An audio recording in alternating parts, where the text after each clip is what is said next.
কান্নাকাটি শুরু হয়ে গেছে এনসিপি নেতা কর্মীদের। আপনারা দেখুন, দর্শক দেখুন, আসলে এই মুহূর্তে পুলিশ মানুষ ছুটাছুটি শুরু করছে, কান্নাকাটি শুরু হয়ে গেছে এনসিপি নেতা কর্মীদের। দর্শক আপনাদের দেখাচ্ছে গাড়ি ভরগুলো কিভাবে আটকে দিয়েছে এনসিপি নেতা কর্মীরা, তারা কোনো পাশ দিয়ে বেরোতে পারতেছে না। পুলিশ এনসিপি নেতা কর্মীদের গাড়ি ভর প্রচন্ড ভাবে ছুটাছুটি করছে। দর্শক আমরা আপনাদেরকে সেটা দেখাচ্ছি, আপনারা দেখতে থাকুন।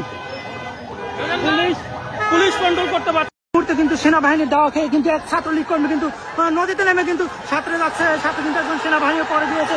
এই মুহূর্তে অন্য পাশ থেকে ছাত্রলীগ কিন্তু তুমুল উচ্ছ্বাস প্রকাশ করছে, আপনাদেরকে দেখানোর চেষ্টা করছি। এখানে ছাত্রলীগের যে কর্মীটা সে কিন্তু পরে দিয়েছে এবং সে কিন্তু এই মুহূর্তে সাঁতরে চলে যাচ্ছে। অন্যদিকে কিন্তু তুমুল উত্তেজনা বিরাজমান দেখানোর চেষ্টা করছি।